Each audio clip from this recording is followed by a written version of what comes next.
Good. Hey, Glenn Loury. Hey, how you doing, man? Pretty good. Pretty good. Good. This is Glenn Loury, economics at Brown University. And this is John McWhorter, American Studies, Linguistics, and Western Civilization at Columbia University. I hear that you are the William Simon Fellow at Columbia University. Yeah, that's Congratulations. That's a temporary arrangement, but I like the way that title sounds, and what it really means is that I'm kind of chief cook and bottle washer, and for some reason I kind of enjoy it, although I'm stretched kind of thin. So yeah, that's what I technically am. Okay, John, we have announcements to make.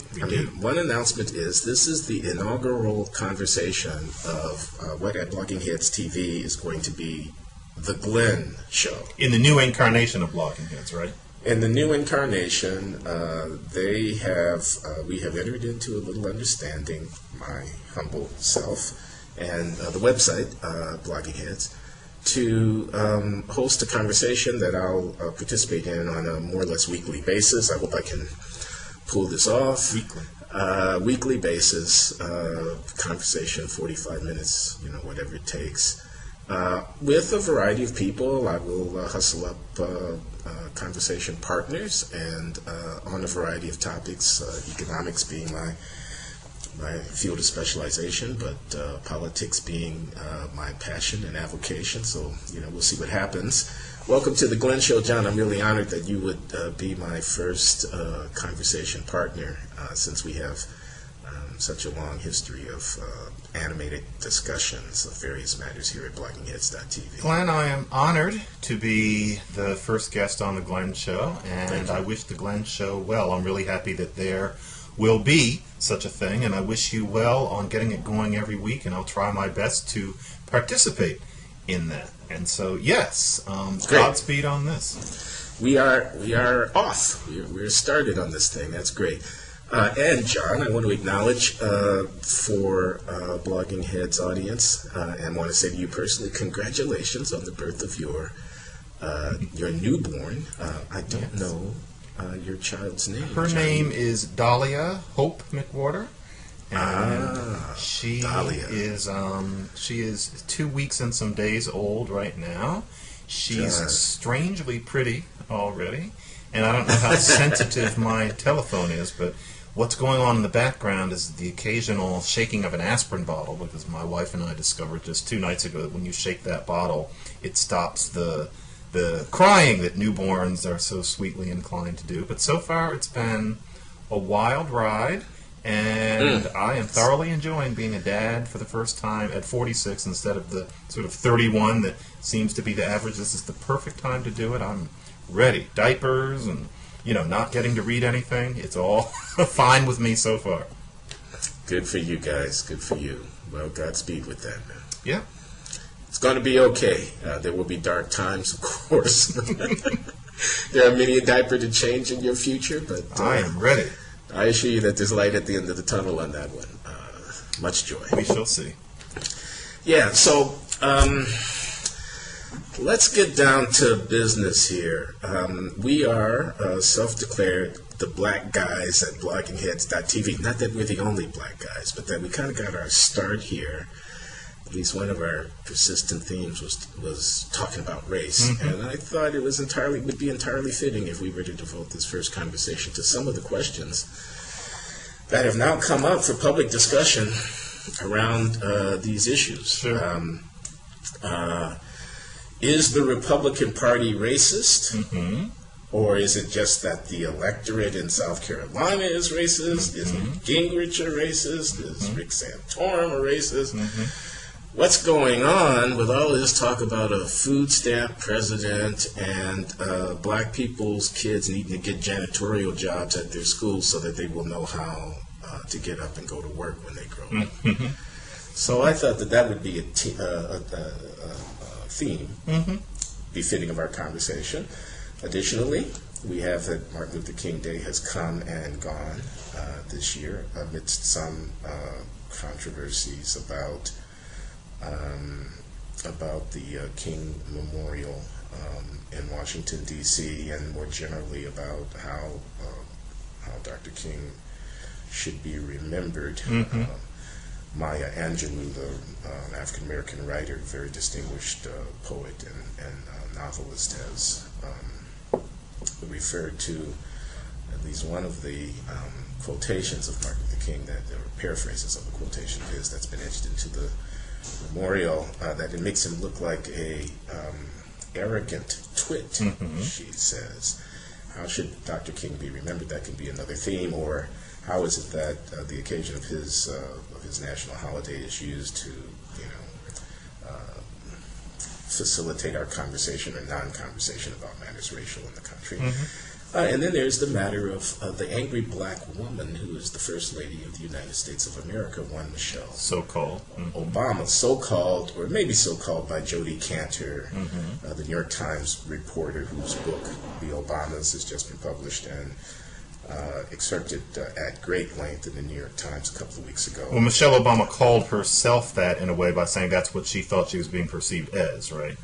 Yeah, I think Michelle complained that she's not an angry black woman. Right. I think that Jodi Kantor would deny that she ever meant to call Michelle an angry black woman. But be that as it may, that's another race topic that we could discuss. And whatever else may come to mind, how's that sound as an agenda for our conversation? Very good. Very good. Okay.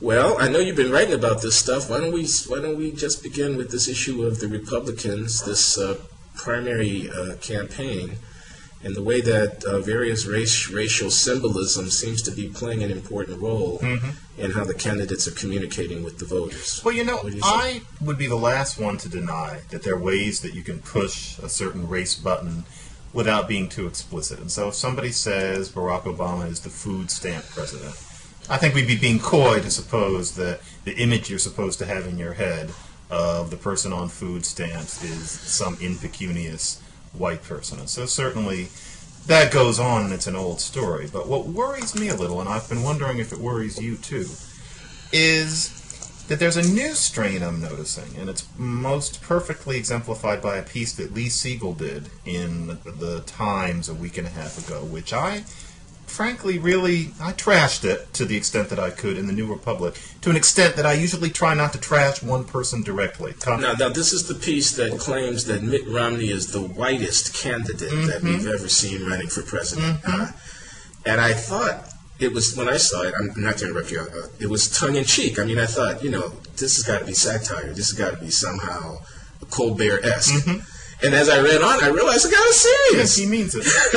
Anyway, your take. And I mean, that's a very good lead into what I thought of it, because Siegel is a little chary about saying that Romney is trying to sort of, shall we say, white at Barack Obama. And so at one point he says that Romney is, quote unquote, telegraphing something, and then he hedges and says that, well, he might not intend to. But still, Siegel is serious that Romney is trying to convey a message that he is wonder-bred, comforting white as against Barack Obama's blackness. And that's a pretty trenchant charge, and I think that it's a general theme that you're seeing among a lot of the punditocracy lately in implying that whenever someone says that Barack Obama is something general like a socialist or an entitlement president, that's racially coded. And I think that's taking it too far for the very brief and simple reason that you have to ask, how could people criticize Obama on those sorts of things and not be read as racial when those things could be said to a hypothetical white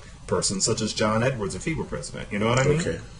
Yeah, okay, so one of your points is that not every criticism of the president is racist, and that many observers are too quick to infer a racially impure motive out of just the willy-nilly, rough and tumble of American political debate. And also that you could be a little more specific about it. If you're going to criticize Barack Obama for being a leftist or for having even just liberal sorts of views, there is a strain that says that if you say, for example, that Barack Obama is somebody who is interested in entitlements or who's interested in outcomes rather than opportunity, you read a lot of pieces implying that that is a black-coded statement, that when Obama has those sorts of views, the reason is because he's black and he's caught up in the old identity politics of race. And I think that we can't say that blithely, because how could Republicans criticize liberal or leftist ideologies that they think are wrong without being coded as being racist just because Obama is black. I think it's just a sloppy analysis when it's taken that far, when the charges are general ones such as entitlement or something like that. Now, food stamp, that's getting specific. But in general, we have to understand that Barack Obama can be subject to criticism, and even dumb criticism, without it being coded racism. Well, I agree with that. I am not one of those who wants to read every one of these gaffes or unguarded statements or references that have a racial aspect from a Republican who's critical of the welfare state or of the liberal political agenda. Not one to read those things as racist, at least not in the intent, the direct intent of the speaker. That is to say, I'm about to say something that's racist. I really don't like these black people. I'd like the voters to know that I don't like these black people. Let me see if I can convey that message. I don't do that. First, because, I speak for myself now. I don't, it's like I say, said to you in a previous conversation, the sanctimony here can be stifling. I mean, we're searching for pureness of heart on racial matters. I mean, please. I think you could find without any difficulty statements from people on the left when they are talking about racial matters. Perhaps Mr. Siegel's piece in the New York Times qualifies. That could just as readily be called as racist or anti-white or whatever it might be. And so I think that's a charge you really ought to make very sparingly. I like what James Clyburn, the congressman from South Carolina, said recently, which is that he doesn't use the word racist. Okay, I mean, he wants to reserve it for the rare and special occasion where it's needed. I mean, to me, what people are most often talking about when they're throwing that charge around is that a person has violated a certain etiquette of restraint on public expression about racial matters, or that they are pandering or playing to sentiments that are unfriendly to the aspirations of African Americans, that is, sentiments amongst working class whites or sentiments in a southern constituency that may have a relatively conservative set of attitudes about racial matters. And I have to say that it's not at all obvious to me that there's anything wrong with that.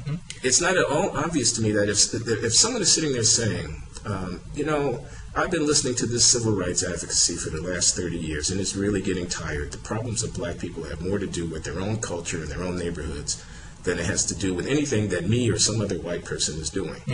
Now, I, Glenn Loury, may disagree with that diagnosis, but it's a perfectly legitimate political position, if wrong. And to try to rule it out of bounds a priori by saying anyone who says or thinks like that is somehow unfit, is somehow morally contemptuous. Well, that's a kind of arrogance that is going to get, South Carolina audiences to applaud Newt Gingrich when he knocks that kind of thing down.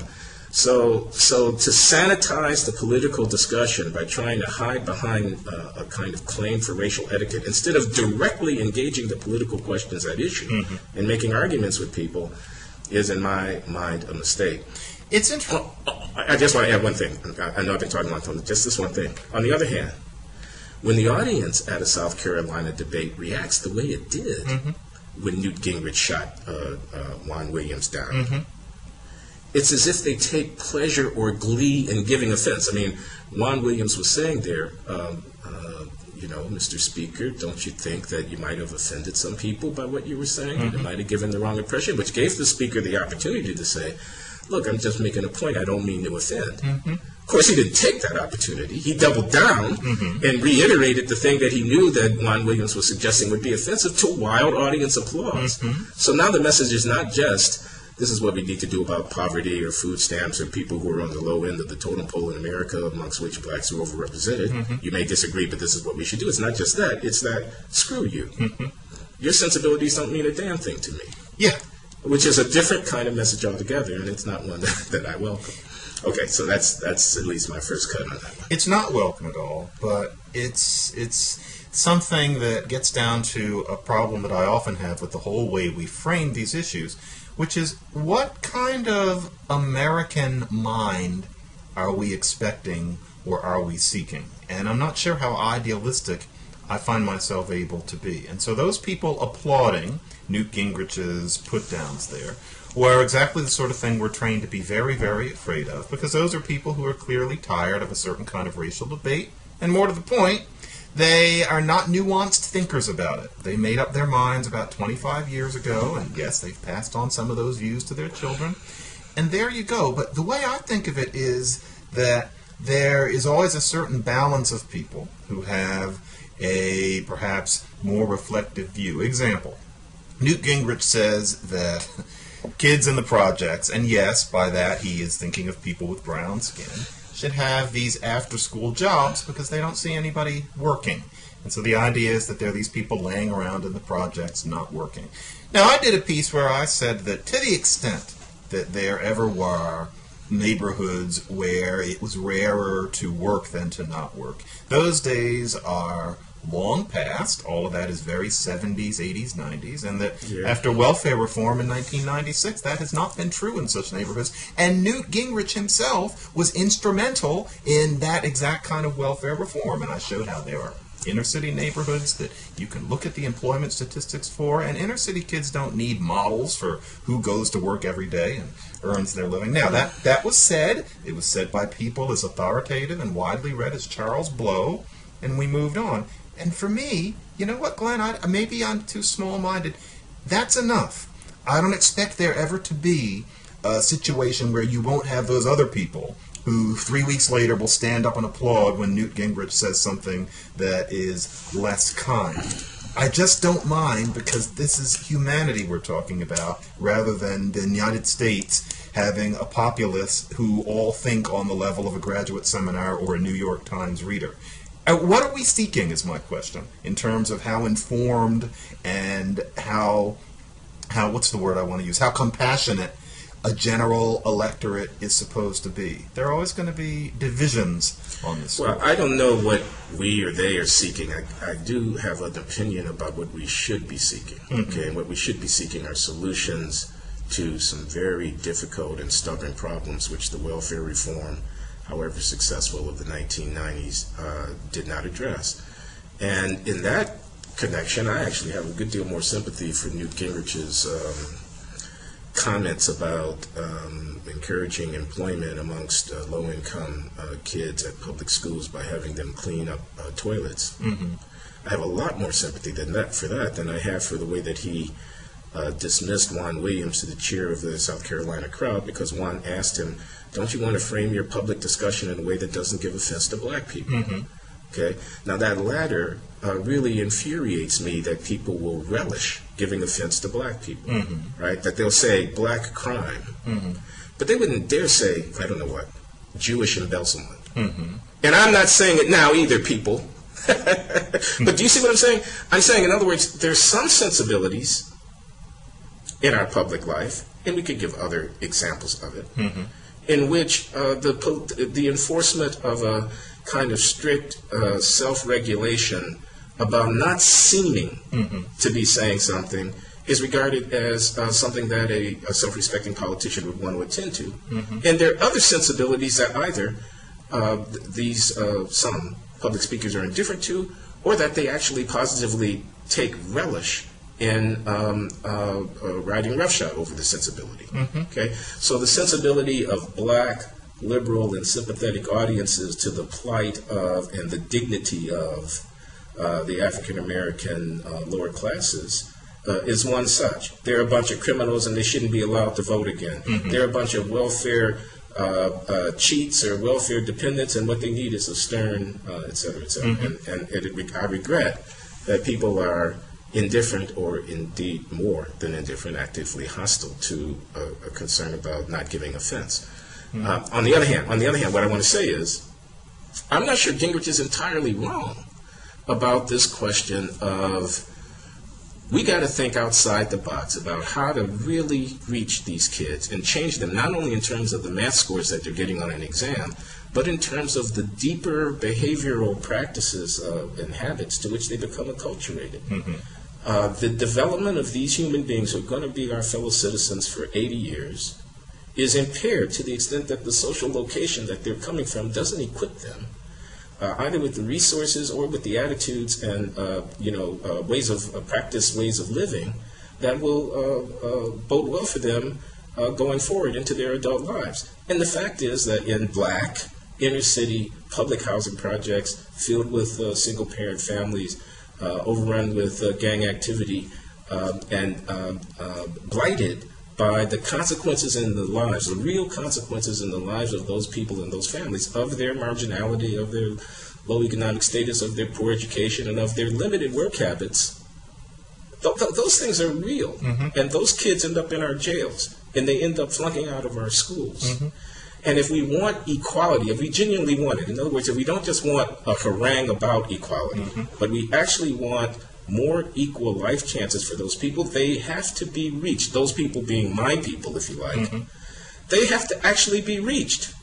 Not talked at, not advocated for, but in a somehow coherent way, getting into the intimate spheres of their lives and affecting their development so that the outcome at age 18 or age 21 is much more favorable to their long-term life success than the outcomes that we can see all around us right now.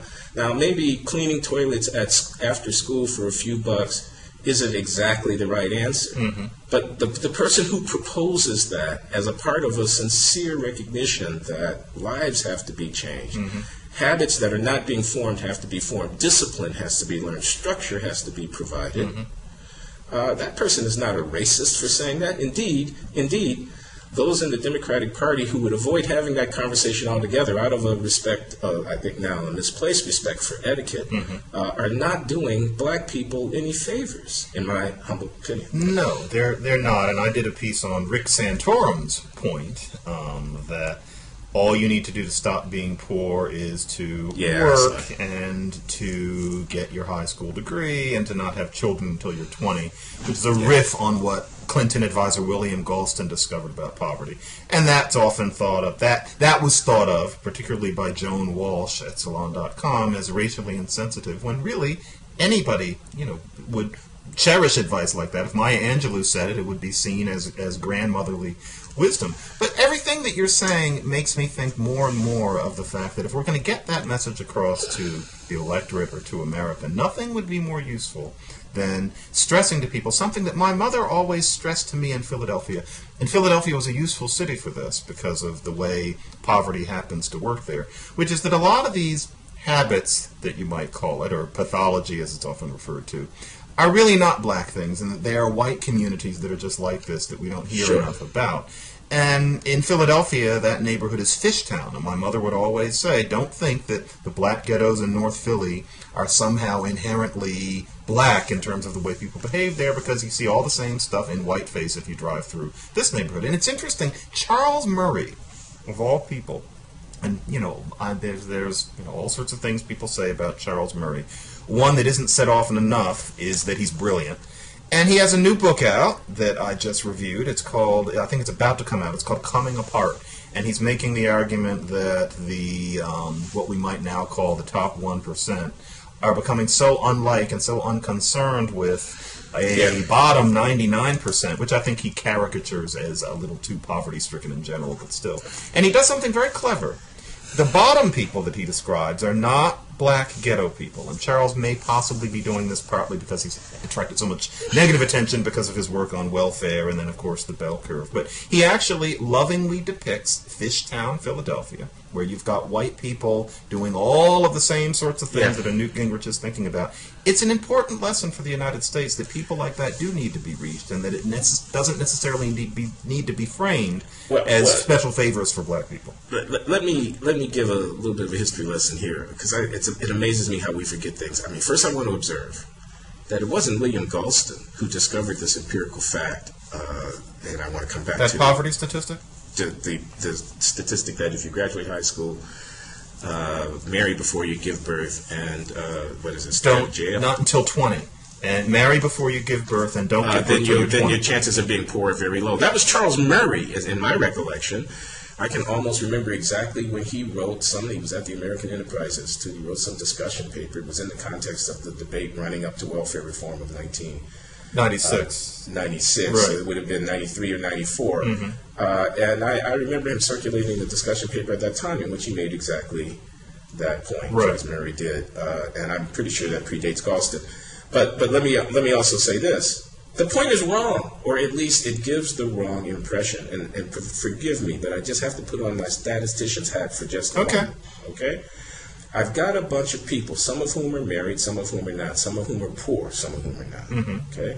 Married, finish school, stay out of trouble with the law, don't get pregnant before you get married, etc.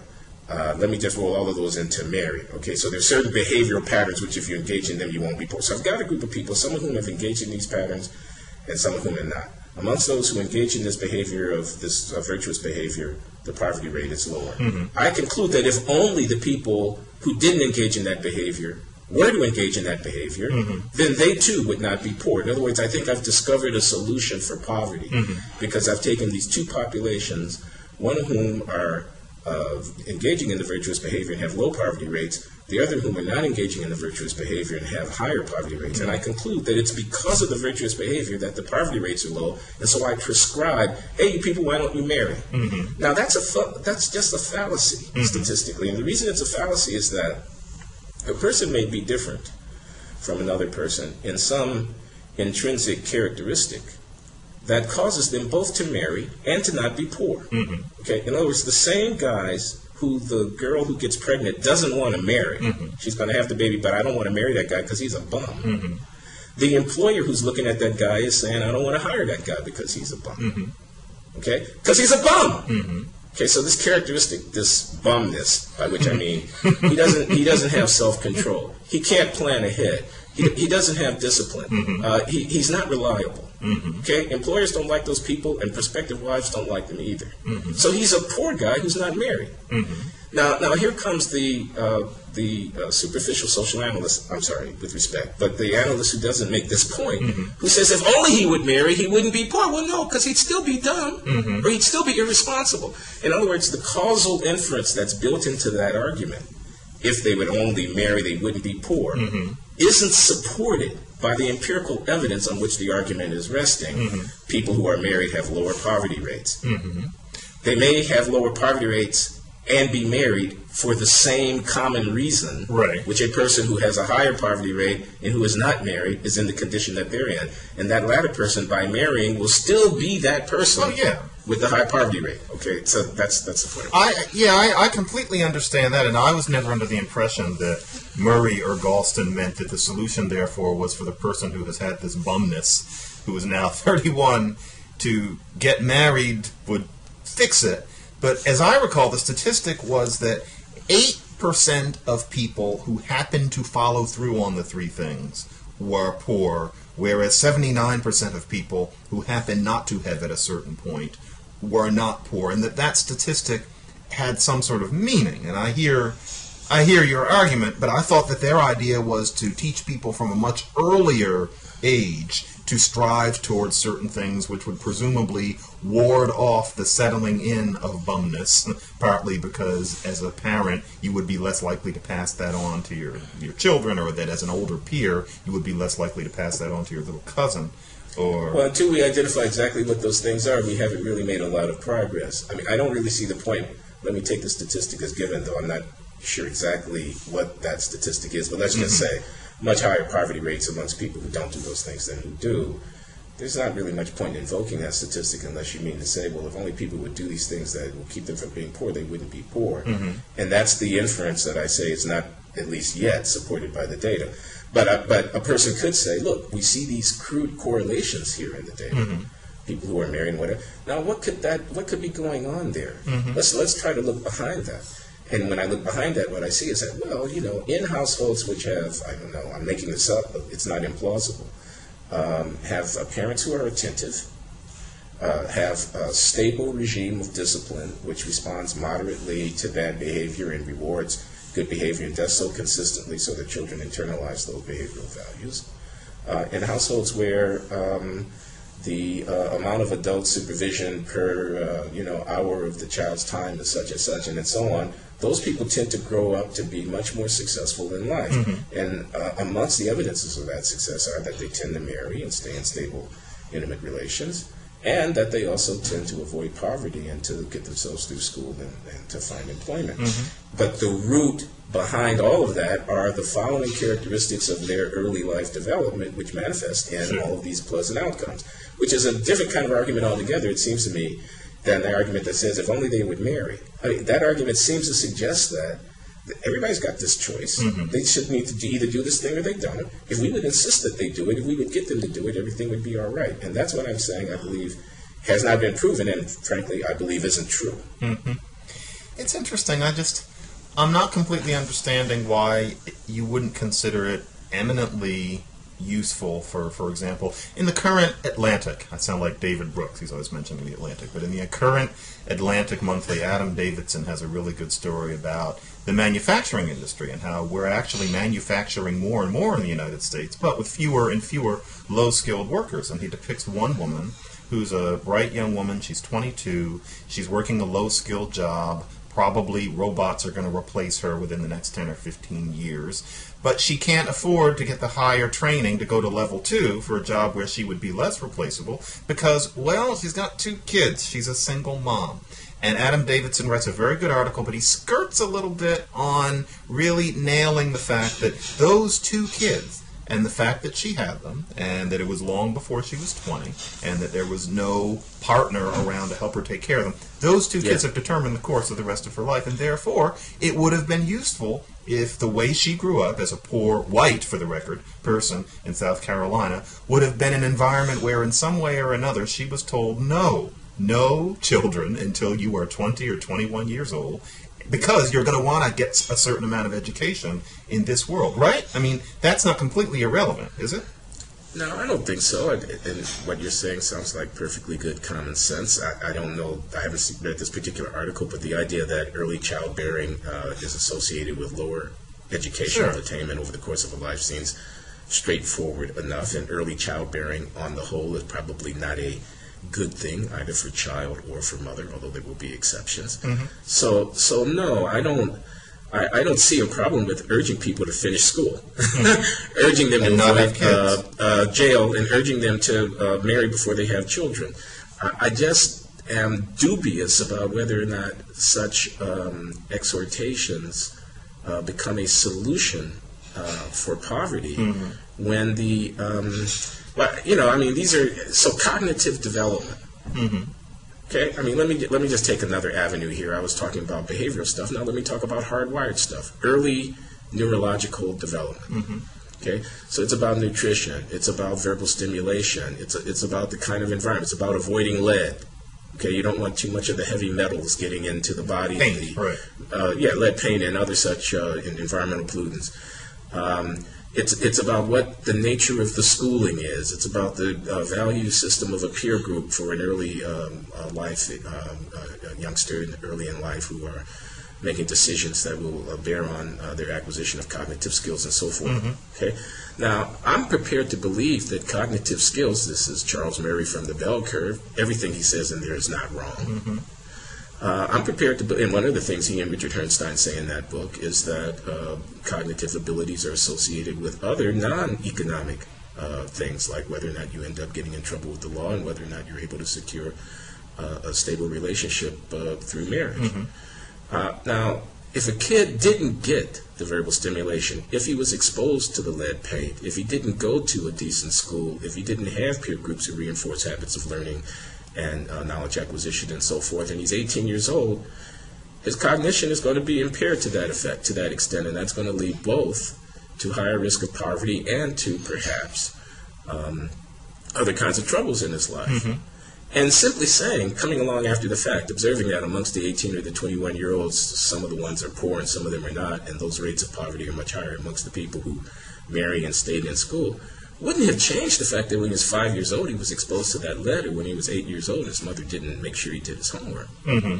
So this is the thing that I want to avoid. I want to avoid simplistic prescriptions based on statistical fallacy that skirt the need for engaging with the, whatever they may be, actual structural factors that are producing it. And unless we understand them, we can't engage with them. So don't short circuit the search for a deeper understanding of the roots of poverty with these nostrums. Oh, certainly. Which puts it less kindly, perhaps, than I Oh, intended. certainly. Yeah, I mean, those, to the extent that using one of these tripartite pieces of advice, the Murray version and the Galston version, and you're right, the Galston version is I think it's the early 2000s and would have been a gloss on Murray's. I think that to use those as just needlepoint or as kind of Fox News style abuse is utterly useless. I mean, that's just recreational. It's mean. I've always taken those things as useful blueprints for, making societal changes, making it so that people have as easy a time as possible in fulfilling these sorts of nostrums. And so the idea is that if those are the sorts of things that come out statistically after people have grown up, then we want to make it as easy as possible for people to imitate those people. Certainly not look at people who are 30 years old and say, well, this is what you should have done, or to look at the entire black community and say, this is what needs to be done, do it or else. That won't get you anywhere, and if you hope that it would, it's become quite clear over the past 45 years that it won't. So yes, those are things that I think intelligent people should see as calls for action, not just as rhetorical abuse. But then Rick Santorum, of all people, has been actually quite poor black friendly in the sorts of things that he has supported in Congress, which have gotten him in trouble with some, what you might call ideologically pure the conservatives. Right. And so I don't think he's completely unaware. Felons who've paid their debt to society to be able to return to the civic community and vote. They're dead. To which Romney can angrily respond, as far as I'm concerned, violent felons should never be able to vote again. Right. Okay, well, let me just observe. Romney changed the predicate. He introduced the term violent, and so that's a secondary argument, okay? That is to say, there are some offenses, let's let violence be one of them, for which taking the right to vote away forever is legitimate. A person could make that argument. I wouldn't necessarily make it, but a person could make it. But what does that then say about the nonviolent felons, who are most of the people who are in the prisons? What about the people who are in the prisons for drug offenses and so forth? Sure. Romney plays to the audience and skirts that altogether. Santorum, I thought, was admirable to that extent. I mean, I'm not a Santorum guy, but, I thought this idea that, hey, I mean, civic excommunication, is that what we really want here? We want to tell people who break our laws but then try to repair that there's no redemption as far as our political community is concerned. They're excommunicated for the duration. And if that has a racial incidence, which it does have, because the overrepresentation of blacks amongst the lawbreakers and those being punished for breaking the law is huge. Sure. Then the character of the American electorate, its racial character, is materially affected by these policies. I think Rick Santorum is on the right side of that one. I wonder if Romney meant that. It's interesting, because he was speaking when he said violent felon, and in a way you can say violent felon just like you might say nice and warm instead of warm.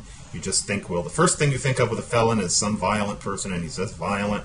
And, maybe he's throwing a little bit of red meat at people who don't think he's conservative enough. But I wonder if, because he is quite, quote-unquote, white. He is not somebody who inherently cares about racial issues. I wonder if he's aware of how many felons are people who haven't done anything where there's a logical argument that they should never be allowed to vote again. It's something that I imagine he could be made more open to if he were in a position to have to pay attention to it. That's just a guess. I think of him as a wonk, and in some ways, because of that, a bit of an airhead. Or maybe he was just trying to give his sort of Republican/conservative bona fides. But as I always say, speech is messy. But Santorum definitely has a more hands-on understanding of this, maybe partly because of his working-class style origins. And representing the state of Pennsylvania, perhaps. Which has, exactly. The electorate is That's right. What it is.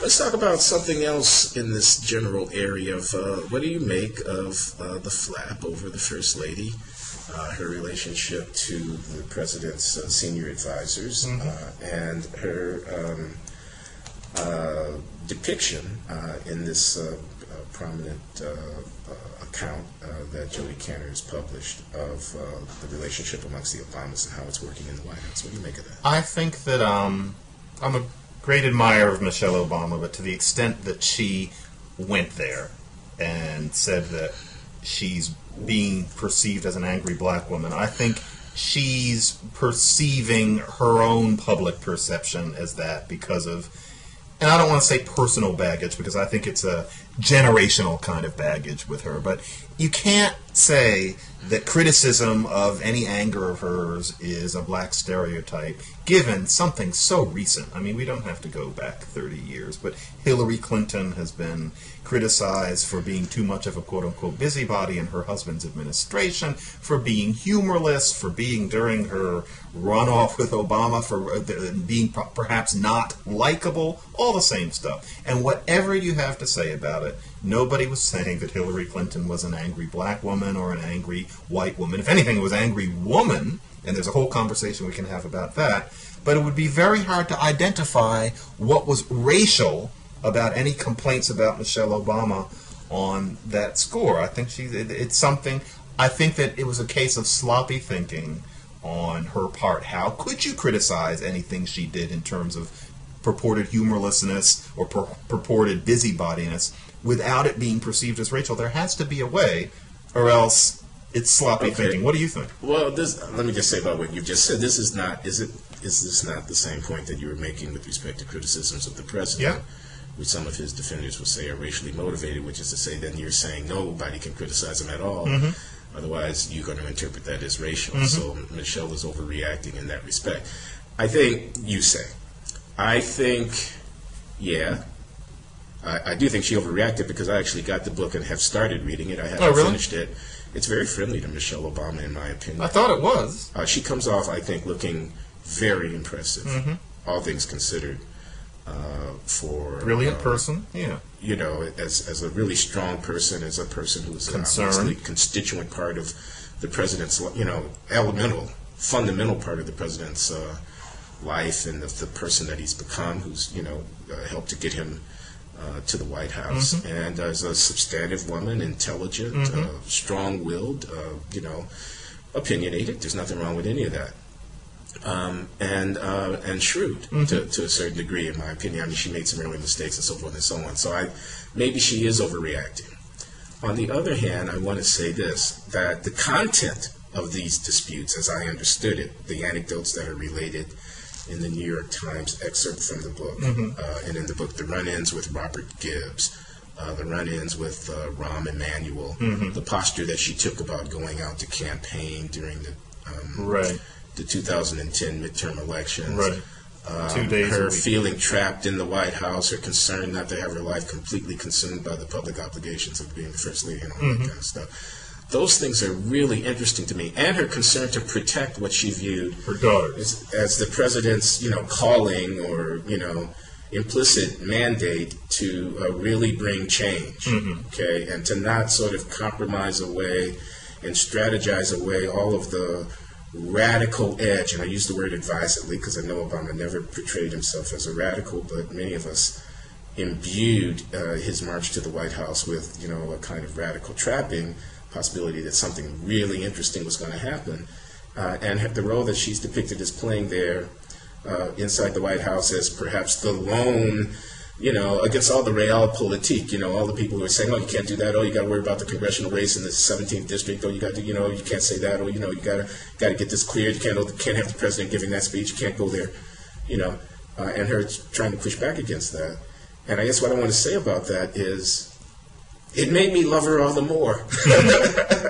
It made me admire her all the more that somebody close to the president was saying that to him, okay? And in that respect, I find her dilemma, to the extent that it's a dilemma, that is, my public image is somewhat besmirched by reporting on my run-ins here and there, having a lot less to do with her being a woman and a lot more to do with her being black. Because if you haven't noticed, there ain't that many black people anywhere close to the pinnacle of power in this country, notwithstanding the fact that the guy at the top of the chain is black. None of his real close advisors and confidants, at least not the ones we know about publicly, are African Americans. Don't misunderstand. This is not a Cornel West rant. Right. I'm not saying that at all. Right. But I am just saying that situationally, if you grew up on the south side of Chicago, which I did, and so did Michelle Obama, okay, and you end up in the White House, let's just say that one part of your portfolio is going to have to do with something about representing the interests of the race. Sure. Now, the president, I know that begs the question, do races have interests and so forth and so on? People, I know that, okay? I'm just bracketing all of that. One of the things that's going to be on your mind is protecting the interests of the race when you're at that citadel of power. Now, the president cannot be seen overtly to be trying to protect the interests of black people, but who would begrudge him if it turned out the fact that he was doing so, right? I mean, wouldn't that only be human and wouldn't it only be right? Would the first Latino president of the United States have to go out of his way to show indifference toward the plight of undocumented workers in the country, etc.? Yes. So I'm awfully glad that there is a strong, intelligent, self-possessed, effective and shrewd individual who is the equal of the president and who sees him almost every night, who actually knows what it's like to grow up on the south side of Chicago. And if her advocacy from that position ends up rubbing Rahm Emanuel the wrong way, I don't have a problem with that whatsoever. Yeah, and I think a lot of people wouldn't. I find myself struck by the fact that in general, though, her problems with Rahm Emanuel were mostly ones of Rahm Emanuel, a very strong and even rather acid personality, having trouble with somebody possibly encroaching on his authority, or shall we say fucking with his hustle, and that person being Michelle Obama. And the fact that she was black and or advocating for black causes seems to have been less the issue than it just being a matter of two personalities and what their relationships were to the president. Ultimately, it seems, especially you're describing a book which I have no intention of reading. I tend not to read books like that, but I imagine that that was what it was like. It seems that in general, in terms of the existence and the legacy of Michelle Obama, the fact that anybody might be perceiving her as angry and black, or that she might be perceiving herself as perceived as that, was actually more a matter of good media fodder for a week and a half ago rather than the real historical significance of any of these things that were going on. She's really just being a kick-ass person, essentially. And I salute her for it. Now,